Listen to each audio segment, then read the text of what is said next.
G'day, Bomber fans. Really interesting news yesterday. I'm sure you guys are already all over it, but the Bombers have found a new assistant coach. We obviously had to replace Daniel Giansiracusa, who has left to join Hawthorn, and we've hired our... Is it a replacement? Not really. It's not really a replacement, and that's why I think this situation needed a video, because there is a bit to this. There's a bit more to this than meets the eye. Let's get into it. Okay, so it was announced yesterday afternoon that Essendon board member Dean Solomon stepped down from his role on Essendon's board to join the coaching ranks. So it's odd, you know. It's the guy was at Essendon. He's actually been a pretty big figure at the club lately. He was the board member who emailed hundreds of past players trying to get them to rally behind new president Andrew Welsh. He's been outspoken and very open, in his position on the board. So it's a surprise to see him now leave the board to join the coaching ranks, because, he was already in a position elsewhere at the club. He changes that to join a different position at the club in the football department.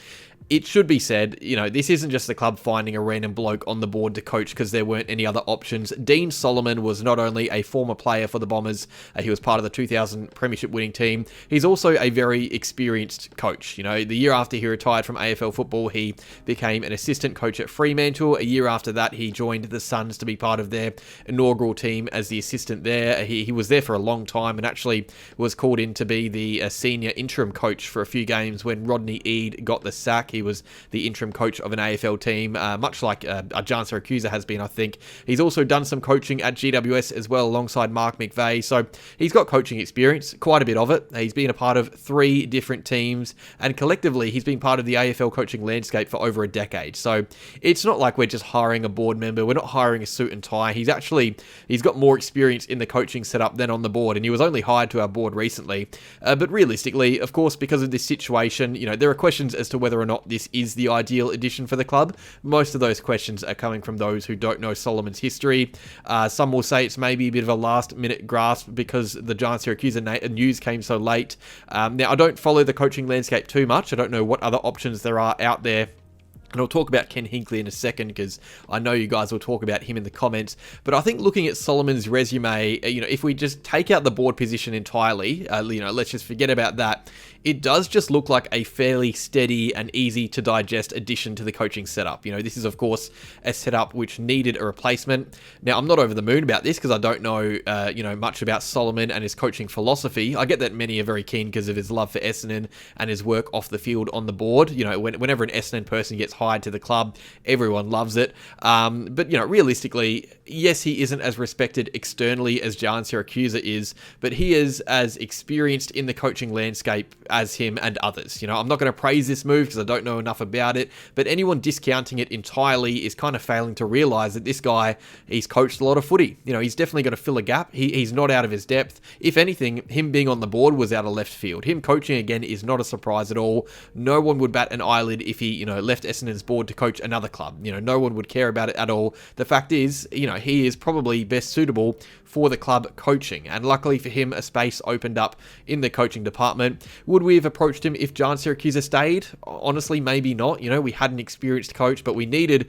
a replacement. We got someone experienced. It's not groundbreaking, but it was one that was a change that was always going to happen. We were always going to seek out someone experienced who has coached lots before, and we did that. It looks weird seeing someone from the board transition into coaching, but it's not. It's realistically, like, before that board stint, he was a coach for over a decade. And also, by the way, Brad Scott, while at North Melbourne, did try and recruit Dean Solomon to help him be an assistant coach there. He actually has wanted to coach with Dean Solomon at another club, and it just so happens he gets his wish a few years later at the Bombers. So a few things to add to this, and this is where it gets a bit funky. So Solomon is going to join the club as the defensive assistant coach. That is really interesting because that is not what Giansiracusa was at the club. He was the midfield coach for the Bombers. He was Scott's right-hand man there. The defensive coach was actually Ben Jacobs last year. Now, typically, club setups don't have 2 coaches for the same zone, especially if there is now a gap with the midfield coach, which Giansiracusa left. There's also another board spot that needs filling now. So even though this does seem on paper like a straight swap, Giansiracusa for Solomon, It's actually not. And if anything, there are now more questions out of it. There is, as I said, the open board spot. The Bombers will need to fill the vacancy that Dean Solomon has left there. And the club has said that it will be a footy-orientated person who fills that spot like Dean Solomon was. It is actually a loss for the board when you think about it, because he's been great for the club in the last few weeks, helping us rally behind Andrew Welsh. So it will be interesting to see what we do there and how we replace him. Maybe we bring in an assistant coach to replace him on the board. Brent Standen turns from coach to board member to confuse everyone. But no, there's also uncertainty now around what the coaching setup will look like. This is now, it's not just a set, sure thing because Solomon joins. We have got a vacant position for the midfield coach. Maybe it is as simple as Ben Jacobs, the defensive coach last year, moving to the midfield. There's been no news yet of Jacobs getting the sack or anything like that, so maybe he just becomes the midfield coach. But, as of right now, we don't have confirmation who is coaching the midfield. We don't have confirmation what Ben Jacobs is doing, because he was the defensive coach last year, and that is really interesting. And there, of course, there is still a vacant head of development role that the Bombers have been trying to fill for a while. I'll talk about that in a second. But yeah, Dean Solomon. Also, I forgot to say, this is really interesting. So, obviously, when players get signed to the club, you get the Instagram stories from current members of the squad. You always see, Braden Fiorini joins. You see guys like Andrew McGrath, Kyle Langford, publicly hype them up on their Instagram and everything. This time round, Dean Solomon, a coach, joins, and the one player that I see hype it up online is Zach Merritt. Now, this is the first time since I don't even know when that I've seen Zach online talking about the club in any way, shape or form, let alone hyping it up. But yeah, we know that at the very least, Zach Merritt likes this appointment. There would be a relationship there of sorts. Solomon wore the number 7 at Essendon, same as Zach. There is always an understanding or a connection between players who share the same number. You got the same locker, the Guernsey presentations. There's a relationship there between Solomon and Zach. I just thought it was interesting that he chose to publicly hype up this appointment, and I think it's probably good for some fans to see that, because there are some that out there wondering whether or not he's even gonna play at the best of his ability, or even play because of the failed trade. But we see this, we see him, the little things like just hyping up Instagram stories about the club. It would make a few feel better, not only about the appointment of Solomon, because Zach likes it, but Zach's place at the club. It's not that deep really, but it's still interesting. Now, real quick before I go, because I know that there are going to be some of you in the comments asking, why didn't we hire Ken Hinkley instead? He's obviously linked to the club. Some would say we're the favourites to sign him if he does come back to the AFL space again. I've said a few times on the channel that I don't expect Hinkley to return to coaching in a big way straight away. Eventually he probably will, but Hinkley himself has said that he wants to take time to think through his decision, which is not really a good indication that clubs would be able to sign him up to be an assistant coach. Clubs want to get these decisions made early, otherwise they lose options, and clubs like Essendon would rather fill this space now rather than wait for Hinkley, who may take weeks, if not months, to make his decision. Also, Hinkley is said to be considering Essendon as an option in particular, because there are flexible living arrangements with the club. He'd spend most of his time in Adelaide, where he lives, and fly over to Melbourne to help, do whatever he does at training or on game day for 2 to 3 days a week.